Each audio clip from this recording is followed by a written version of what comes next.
Sebelum saya mulai menyampaikan hasil analisis saya terkait perbandingan sistem politik di Indonesia pada masa Orde Lama, Orde Baru, dan Reformasi, izinkan saya untuk memperkenalkan diri terlebih dahulu.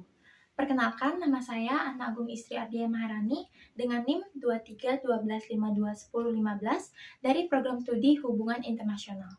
Lanjut ke pembahasan pertama kita, yaitu pada masa era Orde Lama.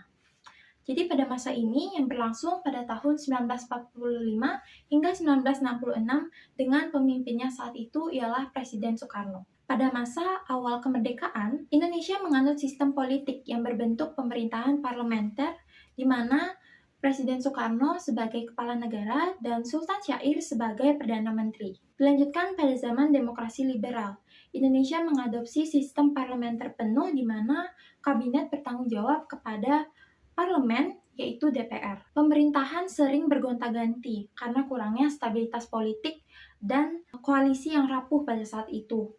Dan berakhirnya pada zaman demokrasi terpimpin, yang mana Soekarno mengambil alih kekuasaan lebih besar dengan dikeluarkannya dekret Presiden pada 5 Juli 1959. Adapun peristiwa yang mengingatkan kita pada masa ini ialah G30 SPKI dan konfrontasi Indonesia dengan Malaysia. Pada akhirnya, periode Orde Lama berakhir dengan jatuhnya Presiden Soekarno dan digantikannya oleh Presiden Soeharto. Dilanjutkan pada era Orde Baru, yaitu yang berlangsung pada tahun 1966 hingga 1998. Sistem politik Indonesia saat itu adalah pemerintahan yang otoriter di bawah kepemimpinan Presiden Soeharto. Masa transisi dari Orde Lama ke Orde Baru yang ditandai dengan Soeharto mendapat surat Perintah 11 Maret atau Supersemar dari Presiden Soekarno yang memberikan wewenang untuk memulihkan keamanan dan ketertiban negara saat itu. Pada masa itu hanya terdapat 3 partai yang diperbolehkan. Yang pertama Partai Golkar, yang kedua Partai Persatuan Pembangunan, yang terakhir Partai Demokrasi Indonesia. Pada masa ini, walaupun korupsi, kolusi, dan nepotisme itu merajalela di pemerintahan, tetapi pembangunan ekonomi melalui kebijakan yang berfokus pada investasi asing dan pembangunan infrastruktur itu berkembang dengan signifikan.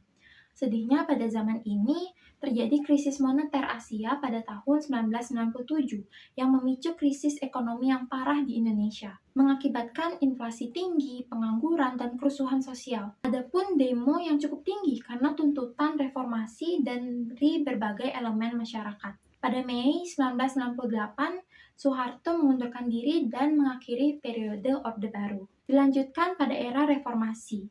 Di Indonesia yang dimulai pada tahun 1968 hingga saat ini yang menandai perubahan cukup signifikan pada sistem politik Indonesia.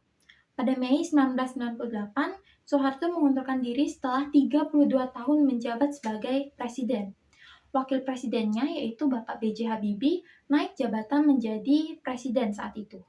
Pada masa itu, pemerintah mulai membuka ruang demokrasi dengan mengizinkan kebebasan berbicara, kebebasan berpendapat, kebebasan pers, dan pembentukan partai politik baru.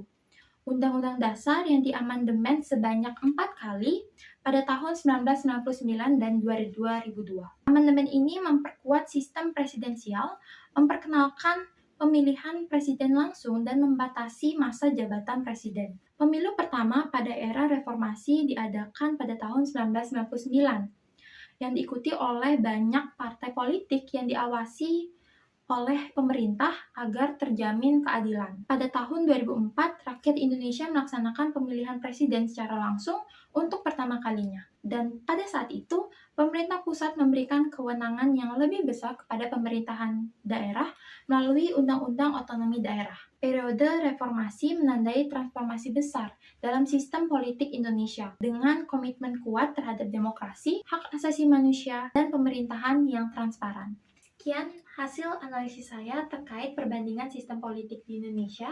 Saya mohon maaf jika terjadi kesalahan kata atau pengucapan dalam video saya kali ini. Sekian dari saya, terima kasih.